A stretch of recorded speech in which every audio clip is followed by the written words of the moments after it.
I'm actually not an economist at all. I never had a course in economics.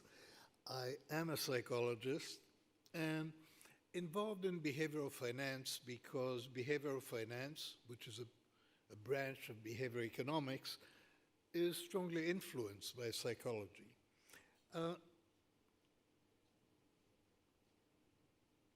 Whoops, sorry.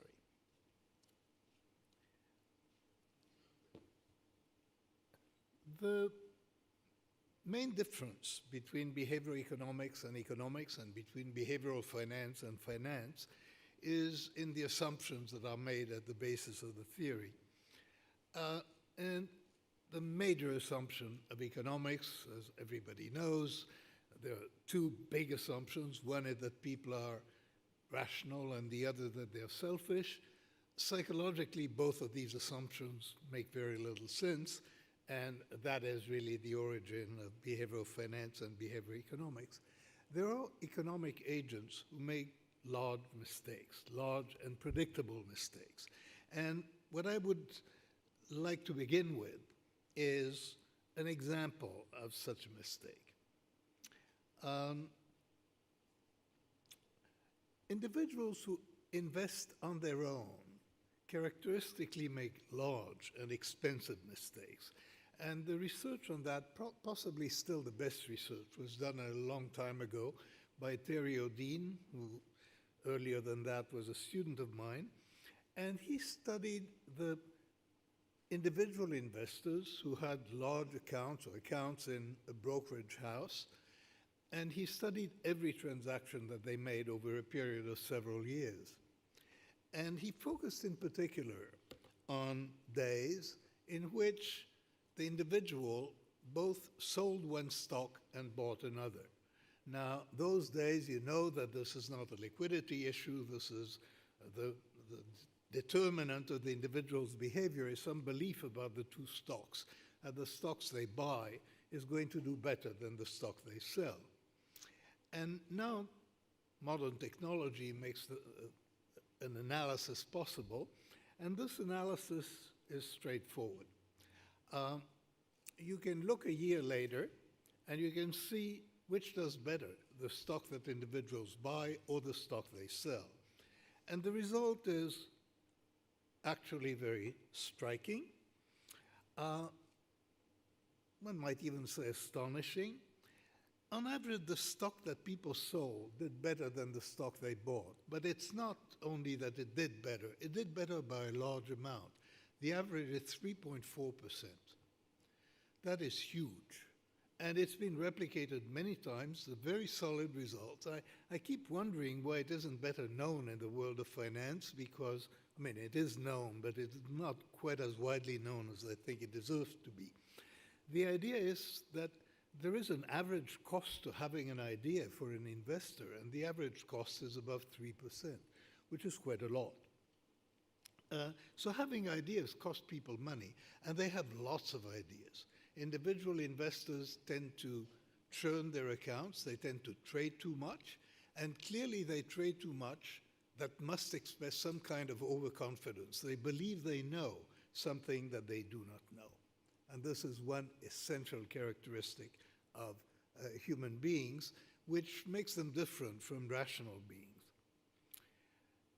Eugene also showed, among many other things, that women investors, for example, do better than men investors as individual investors. And the reason is, again, completely straightforward. It is that it's not that they have fewer ideas. They may have as many ideas, but they act on fewer of these ideas. They just trade less. And by trading less, they achieve significantly better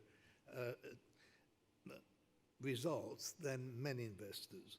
So that is one main example of what happens to individual investors in the market. Clearly, there are people on the other side of these transactions. The other people are professionals. Not that the professionals know so much, but the professionals clearly know better than the individual investors and clearly take advantage of them. And it's because the market consists both of professionals and of individuals, and these days also of computers, it is quite difficult to make money from psychological assumptions. But it is useful to know something about individual investors. I'd like, what is an important aspect of the psychology of decision makers altogether is confidence and expertise. And what is the origin of confidence? And most of the time, we feel considerable confidence in our opinions and in our beliefs. And in fact, we feel too much confidence in our opinions and in our beliefs. According to Terry O'Dean, this is what causes excessive trading, and it clearly causes a lot of trading in general. And it is really quite important to know that psychological research, I think, is fairly unequivocal, that confidence is not a very good indicator of accuracy. That is, you can have a great deal of confidence in opinions that are not accurate at all. Confidence is primarily a feeling, and it's a feeling about the coherence of the story that you're telling yourself. If the story that you're telling yourself makes sense and makes subjective sense, is internally consistent, then you feel confident in it. It has very little to do with the quality of the information on which the story is based. Expertise and true confidence, or valid confidence, is really something quite different. And expertise is something we know, actually, the conditions under which expertise develops. And expertise, there are several conditions, a few conditions, and they're quite clear. One is you cannot develop expertise unless the environment is regular, unless there are regularities to be picked up. So you can develop expertise in driving, you can develop expertise in chess playing, you can develop expertise in poker, because although there is a large element of chance, there are also regularities. Whether you can develop expertise in picking stocks, this is very doubtful. In fact, it probably is not the case, because this is a highly irregular environment. So the first condition is regularity. The second condition is a vast amount of practice, and vast amount of practice with immediate feedback. You have to know the consequences of the action. The feedback has to be clear, it has to be rapid, it has to be unequivocal. And in the absence of these conditions, you do not have expertise, and confidence that you experience when these conditions are not fulfilled is not good confidence. It is not confidence that one should act on. So in general, if you want to know whether to trust somebody's expertise or to trust somebody's experience, you should treat that as we treat a work of art. The primary information is not in what it looks like. The primary information is in its provenance. Where does it come from? Does it come from true expertise, or does it come from what many of us call judgment heuristics, which are very different processes, which also give rise to confidence, but are not based in the same way. Now, the essence of rationality is what I will call broad framing. The essence of rationality is a broad view. And I will try to give you some examples of this. This is the essence of rationality, and this is probably the primary way in which individuals, including individual investors, deviate from rationality. A fully rational agent is supposed to have a comprehensive view. He views consequences in global terms, and one of the major differences between behavior economics and standard economics is that in standard economics, the individual agent is supposed to be driven or motivated by the utility of future wealth, or by the utility of discounted future wealth, of present wealth. In behavioral economics, and this is really the primary difference between behavioral and standard, is agents are supposed to be motivated by something else, by gains and losses. And notice the difference between gains and losses on one side and wealth on the other. Gains and losses are temporary. They're events. Wealth is a state. It is a broader way of looking at things. But in fact, what dominates our behavior is much more immediate than considerations of wealth. it has considerations of gains and losses. And that is the essential idea of both behavioral economics and behavioral finance. A fully rational agent has a broad view in another meaning. He has a long horizon. But a basic finding, well replicated in psychology, decision theory, and so on, is that people are myopic and that they weigh immediate consequences much more than delayed. There is, in fact, brain research that indicates that there are special brain circuits that respond to relatively immediate consequences, as against other brain circuits that react to more delayed consequences. And we tend to be more rational about the more delayed consequences than about the immediate ones. A fully rational agent has a comprehensive view.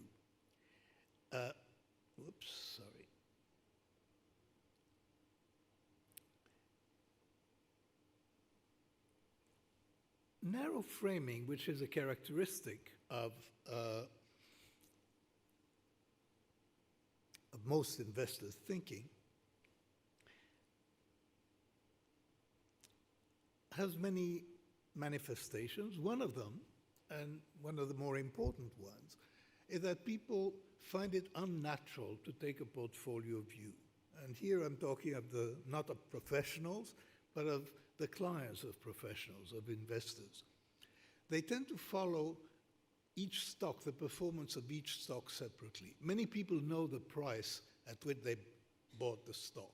And knowing the price at which you bought the stock is actually a bad idea. You are much better off if you didn't know the price at which you bought the stock, because it turns out that when they have to sell a stock from their portfolio, they're not neutral between winners and losers. People tend to sell winners and hang on to their losers. The psychology of that is quite straightforward. When you sell a stock on which you made money because you sell it for more than you bought it for, then in effect you score yourself a success. When you sell a stock for less than you bought it for, you acknowledge a failure.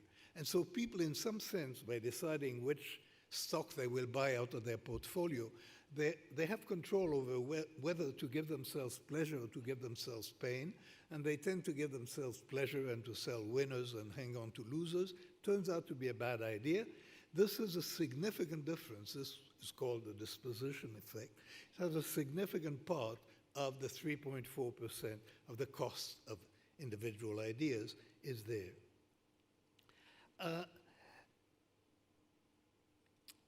In any portfolio, a diversified portfolio will include both winners and losers, and the consideration that should determine which you should lose, which you should sell, if any, are certainly not the price at which you cost it, at which you bought it originally. So irrational investors would trade much less than real investors do, and would also trade differently, would buy different stocks and would sell different stocks. And professionals are on their way in those respects. They're on their way relative to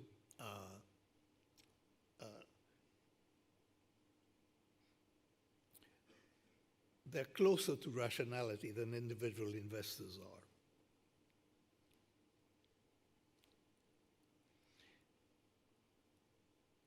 Now, the major psychological discovery, it's a strange thing to call it a discovery because it's so obvious, but it was a discovery in its time. The major discovery that distinguishes rational from standard economics is that not only do people respond to gains and losses, but they respond differentially to gains and losses. And the main result, the main feature, is something that is called loss aversion. The pain of loss seems to be more intense than the pleasure of gain, and most of us have an asymmetric reaction to the two. To appreciate how loss averse you are personally, imagine that I offer you a gamble. And the gamble will toss a coin. If it shows tails, you lose 1,000 euros. If it shows heads, you win X euros.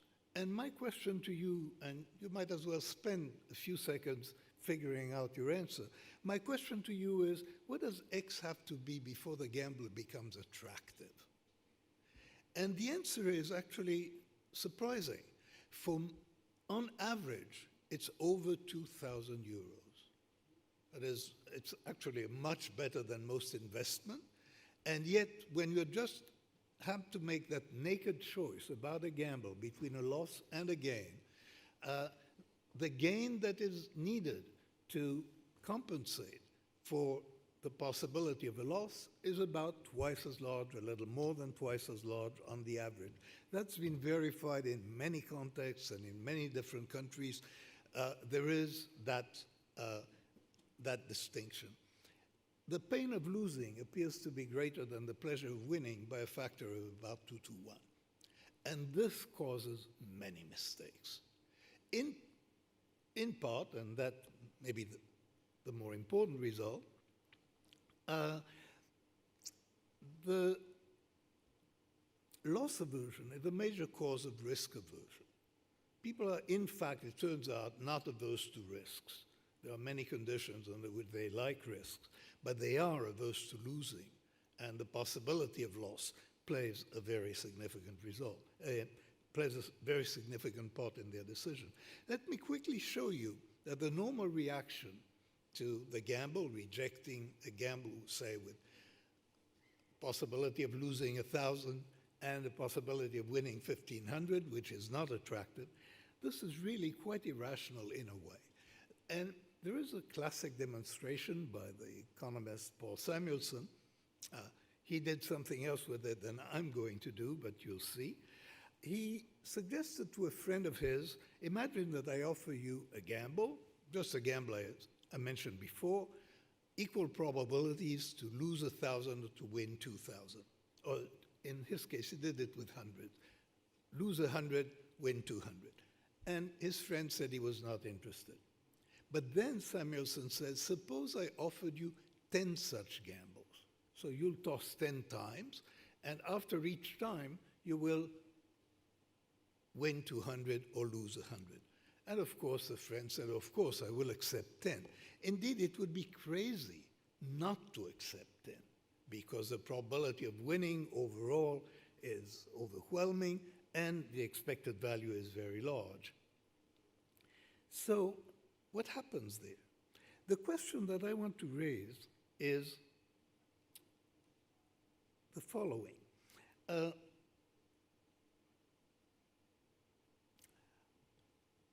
I want to ask, if you accept 10 gambles, should you really be allowed to reject the one? And the reason I'm asking this question is the following. You are really not on your deathbed. You are going to face many opportunities to make decisions. You are going to face many gambles. They're not going to be exactly the same on the toss of a coin with 2 to 1, but in effect, you will have many opportunities to make decisions very much like the present one. It seems completely absurd when you're not on your deathbed to reject one gamble if you would accept 10 of them, when in fact, life is very likely to offer you 10 of them.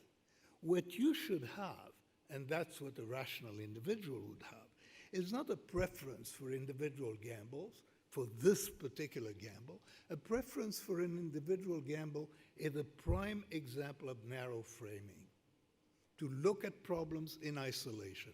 In fact, a fully rational individual would have a policy for how do you decide among gambles, and the policy would probably be quite close to risk neutral for gambles with small stakes. In fact, it would be risk neutral for gambles with small stakes. So if you managed to, and of course the expected value of the policy is vastly higher than the expected value of considering one decision at a time and making loss-averse decisions about each decision at a time. So when I spoke earlier of gains and losses, the narrow framing in terms of gains and losses is very costly, this was what I was referring to. Individuals who manage to overcome this are going to end up, they're going to end up richer, and they're going to be emotionally much calmer, because they are not thinking and they're not reacting to losses as they occur, to immediate losses, but they have that long view and they evaluate the wealth that they collect. There is a phrase in American business, you win a few, you lose a few. And in a way, this phrase is the essence of practical rationality. Having that particular attitude, which is the attitude of many professional traders, they show little aversion for losses, and this is because they manage to frame consequences in this manner, and this framing produces better decision and a much more comfortable emotional life. I will spend a few minutes, the last few minutes, in talking about a third manifestation of the human mind, a characteristic of the human mind, and I will talk about hindsight. Hindsight, and you probably can recognize it in yourself, is that when a surprising event happens, surprise is very brief, and immediately after the surprise, people make sense of the event, and in a way, they're no longer surprised by it. They have learned something from the event. So if there were two football teams that you considered equally matched, one of them trounced the other 5-0, now they're no longer equally strong in your mind. One of them is clearly better than the other. This makes sense of their victory. It also makes it virtually impossible for you to reconstruct that earlier you thought they were equal. You now think that the team that actually won had to win. And why did it have to win? It had to win because it was stronger. How do you know it was stronger? Because it won. This is hindsight. It has a huge effect on our thinking. It has a huge effect on investing behavior. And it has a very pernicious effect in that it teaches us something quite wrong about the nature of reality. Because, for example, the victory of Donald Trump was considered unthinkable, and probably Donald Trump himself did not expect to win. But now that Donald Trump has won, every day it makes more sense why he won. Every day it is less surprising. Now,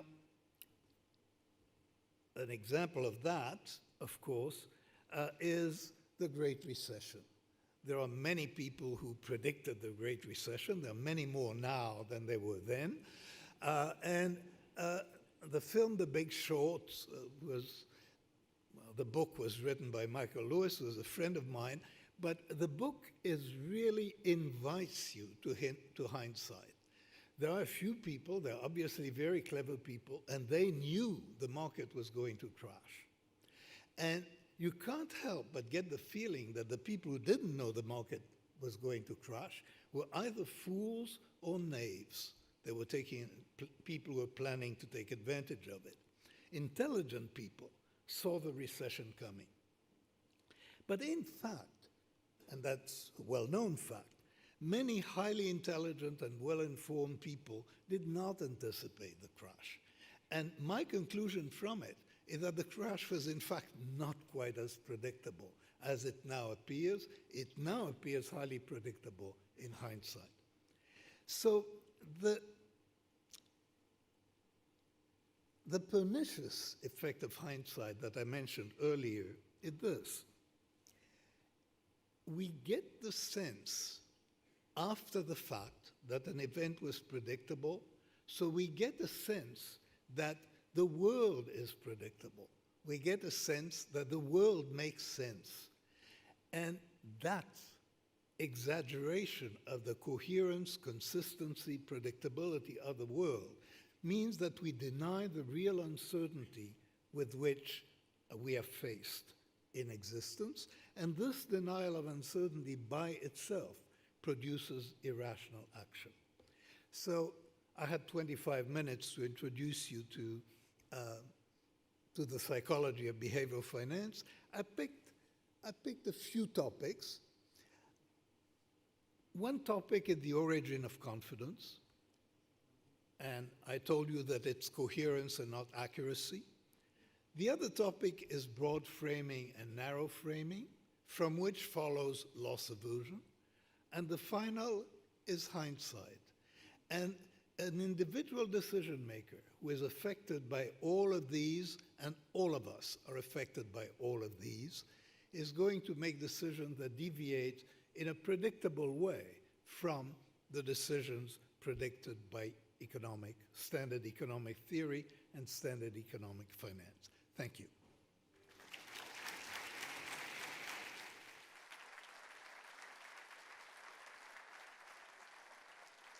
Please join me.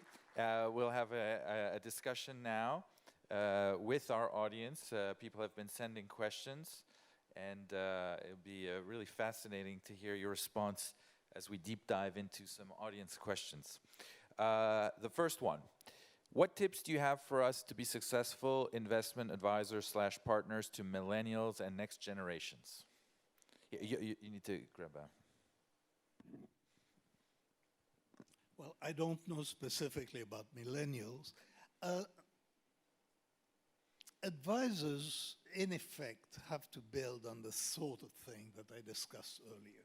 The role of advisors is to press people toward rationality up to a point, by encouraging broad framing, primarily, and by encouraging broad framing, they will cause people, in principle, to trade less, to churn less, to check, and one very important aspect, to check their results less frequently.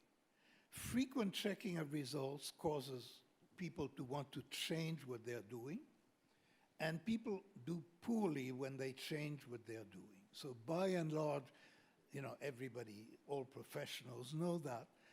A good policy is a stable policy, and the more you change it, the worse you are. And so the best advice is going to be advice to resist changes. But I will add one other thing.